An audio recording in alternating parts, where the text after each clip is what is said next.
Alright, so, yeah, like I said in the last video, I will...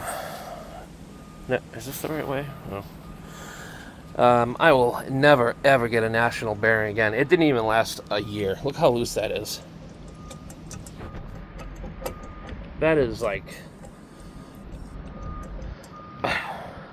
absolutely no quality control anymore.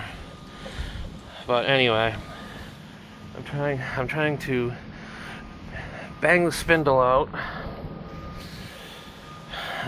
So I found a 27 socket that fits. I already banged it out a little.